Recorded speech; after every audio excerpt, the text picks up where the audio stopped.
என்னங்க இப்படி ஆயிடுச்சு? ஒரு மனுஷன் இவ்வளவு சொல்றாரு, அதுக்காகவாவது அவர் சொல்றபடி எல்லாரும் நடந்திருக்கலாம். நேத்து தளபதி கொடுத்த பிரஸ் மீட்டை பத்தி தாங்க பேசிட்டு இருக்கேன். அந்த பிரஸ் மீட்ல தளபதி பேசும்போது ஃபேன்ஸ் யாரும் தயவு செஞ்சு இந்த மாதிரி செய்யாதீங்கன்னு ஒரு ரெக்வெஸ்ட் வச்சிருந்தாரு. நான் மதுரைக்கு வரேன், தயவு செஞ்சு யாரும் கூட்டம் கூடாதீங்க, என் வண்டி பின்னாடி ஓடுறதோ வண்டி மேல ஏறி குதிக்கிறதோ செய்யாதீங்கன்னு. மதுரையில இல்லைங்க, சென்னையில கிளம்பும் போதே ஒரு பேட்டியை கொடுத்திருந்தாரு. ஆனா அவர் பேட்டியில அந்த மாதிரி சொன்ன பிறகும் நடந்ததே வேறங்க.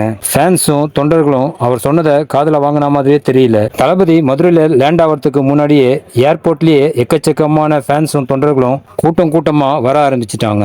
ஏற்கனவே கோயம்புத்தூர்ல தளபதிக்காக சேர்ந்த கூட்டத்தை பார்த்து எல்லாருமே மிரண்டு போயிருக்காங்க. இந்த சூழ்நிலையில தளபதி யாரும் மதுரைக்கு வராதீங்க, நான் என்னுடைய வேலை விஷயமா ஜனநாயகன் ஷூட்டிங்காக வந்திருக்கேன்னு சொன்ன பிறகும் பல ஆயிரக்கணக்கான ரசிகர்கள் கூட்டமா வந்து மதுரையே ஸ்தம்பிக்க வச்சுட்டாங்க. எந்த அளவுக்கு கூட்டம் சேர்ந்திருக்குன்னா, போலீஸ் ரசிகர்கள் மேல தடியடி நடத்துற அளவுக்கு விஷயம் ரொம்ப சீரியஸ் ஆயிடுச்சுங்க. இந்த மாதிரியான சிச்சுவேஷன்லாம் வரக்கூடாதுன்னு தான் தளபதி சென்னை ஏர்போர்ட்லயே தயவு செஞ்சு யாரும் கூட்டமா வராதீங்க, இது அரசியல் சம்பந்தமான ட்ரிப் இல்ல, நான் ஜனநாயகன் ஷூட்டிங்காக தான் வந்திருக்கேன்னு ரெக்வெஸ்ட் வச்சிருந்தாரு. தளபதி ரெக்வெஸ்டா சொன்னாலும் ஃபேன்ஸோட ஆர்வத்தை யாருங்க கட்டுப்படுத்துறது? அவரை பார்த்தா போதும்னு லட்சக்கணக்கான ஃபேன்ஸ் எங்கிருந்தெல்லாம் வர ஆரம்பிச்சிடுறாங்க. தளபதியோட அடுத்த அரசியல் மீட்டிங் மதுரையில நடக்க போறது ஆல்மோஸ்ட் கன்ஃபார்ம் ஆயிடுச்சு. மதுரையில தளபதி சும்மா தலையை காட்டினதுக்கு இவ்வளவு கூட்டம்.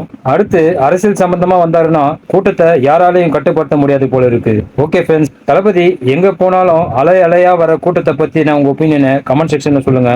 நெக்ஸ்ட் வீடியோ மீட் பண்ணலாம். ஓகே, தேங்க்யூ, பாய்.